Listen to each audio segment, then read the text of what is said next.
धन निरंकार जी, महापुरुषों जी, माता जी की रहमत सभी पर बनी रहे।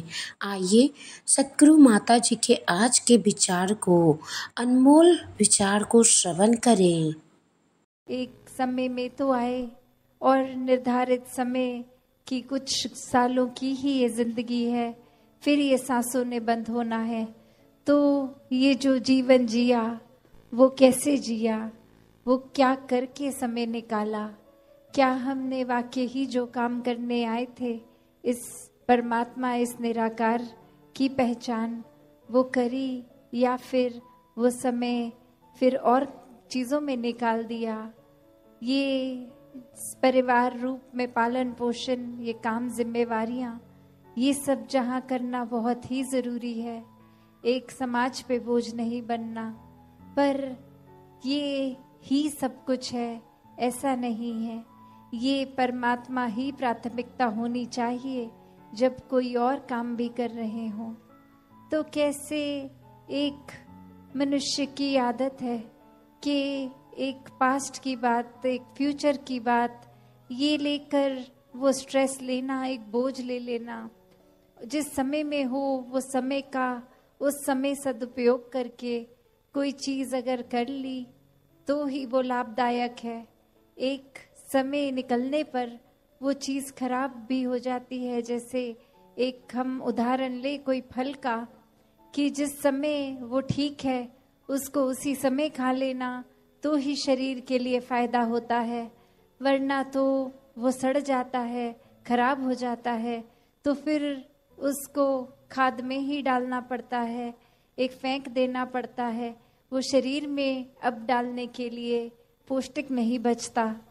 तो कैसे अपने जीवन में हर कोई ये समय का सदुपयोग करे, एक अपने दिमाग में हर किसी के लिए अच्छी सोच रखे, दिल में हर एक के लिए प्यार रखे। एक कहानी का सहारा लेके दासी ये बात रखना चाहेगी कि कैसे दो व्यक्ति एक बार नदी को पार करने के लिए जा रहे थे और उनको किसी ने कहा कि ये नदी आप जब पार कर लोगे तो किसी को भी आपने एक वो मदद रूप नहीं करना, एक अपना ही चलते जाना है, एक अपने आप का ही पूरा ध्यान रखना है। और वहीं एक व्यक्ति उन दोनों में से ही देखता है कि कोई डूब रहा है और उसको एक मदद करके डूबने से बचा लिया। और वहीं जब वो नदी पार हो गई तो उसका मित्र उसको कहता है कि ये आपने क्या कर दिया, आपको तो मना किया गया था कि अगर अपना ही ध्यान रखना है और किसी का नहीं, वरना तो आप दूसरे का रख रहे थे, तो इसमें आपका नुकसान हो जाता, आप पानी के बहाव से खुद ही बह जाते, अपने ऊपर नियंत्रण रखना था।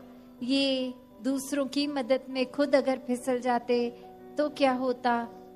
तो वही इंसान समझाते हुए कहता है कि मैंने तो कब का उस इंसान को छोड़ दिया वहीं का वहीं, तुम ही हो जो इतनी देर बाद अब नदी पार हो भी गई है तो भी वो ख्याल लेकर, वो बोझ लेकर अपने साथ चलते ही जा रहे हो।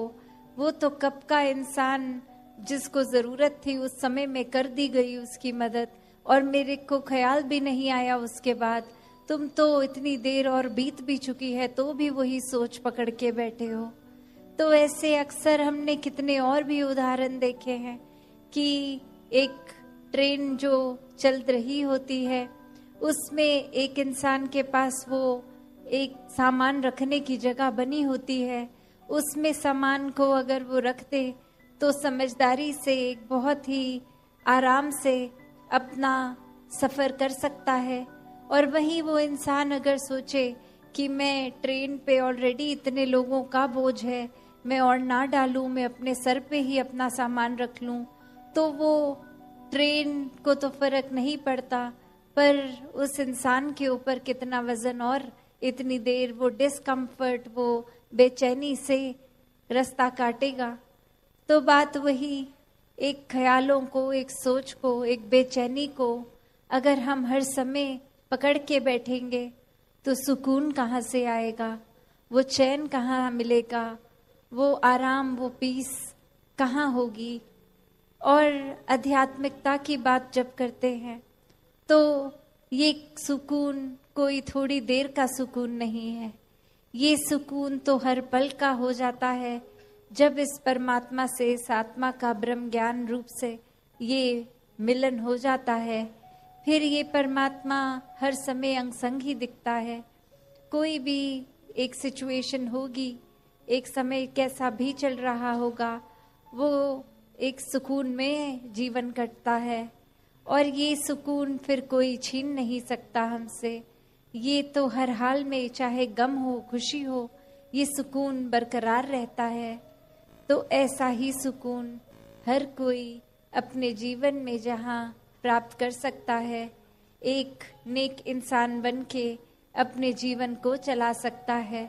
बस करना ये है कि जीते जी इस आत्मा का मिलन परमात्मा से कराना, इस परमात्मा को हर समय के लिए अपने जीवन के हर पल में शामिल करना और फिर ये प्रेमा भक्ति का रूप, ये आनंद, ये विश्वास से भरी भक्ति, ये फिर सिर्फ चेहरों पे मुस्कुरान औरों की भी लाने वाली भक्ति बन जाती है जब खुद ही हम इतने मगन होते हैं इस परमात्मा के अंदर, तो किसी का नुकसान नहीं करते, अपना भी सुधार करते हैं औरों पे भी ऐसा प्रभाव आता है कि वो भी फिर भक्ति में जीवन लगाने की कोशिश करते हैं।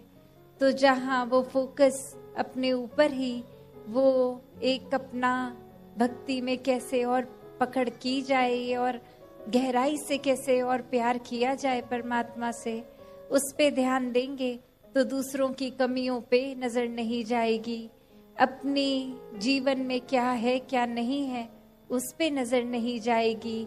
वरना इंसान का तो आज ये हाल है कि अगर 100 सुख भी होंगे और एक दुख, तो वो 100 सुख की तरफ इस परमात्मा का तो शुक्राना नहीं, एक शुक्राना भाव नहीं, पर एक चीज जो चाहिए और वो नहीं है, उसके लिए ना जाने कितने हजारों एक गिले, एक नाशुक्रा होके शिकायतें इस परमात्मा से।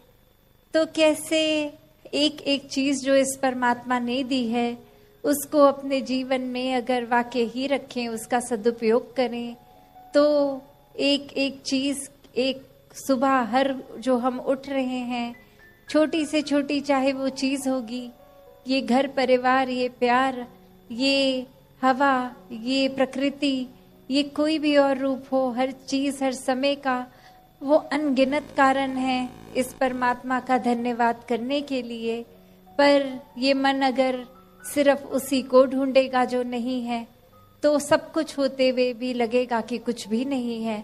तो कैसे हर समय इस परमात्मा के जो प्यार में रहते हैं वो हर समय शुक्राना भाव रखते हैं, वो शिकायतें नहीं करते, वो तो सिर्फ से ज्यादा खुद को खुशकिस्मत मानते हैं कि ये परमात्मा ने एक अपनी पहचान करवाई, जीते जी हमारा भी फायदा हो रहा है, चैन से जीवन कट रहा है सुकून से, और ये मुक्ति के भी हकदार जीते जी बन गए। और जिस समय वो समय आएगा जब श्वासों ने तो जाना ही है एक दिन, तो वो समय आने पर फिर वो परलोक सुहेला की बात, वो एक जीवन भी अच्छे से जिया गया और जीवन के बाद भी ये आत्मा परमात्मा का मिलन है। तो हर कोई भक्तिमय जीवन जीता ही चला जाए। साथ संगत जी, धन्यवाद जी। दासी को आशीर्वाद दें कि दासी भी इन अनमोल वचनों को अपने जीवन में ढाल सके। तो महापुरुषों, चैनल को सब्सक्राइब करें और वीडियो को लाइक और शेयर जरूर करें। बड़ी कृपा होगी दासी पर। साथ संगत जी, प्यार से कहना, धन्य निरंकार जी।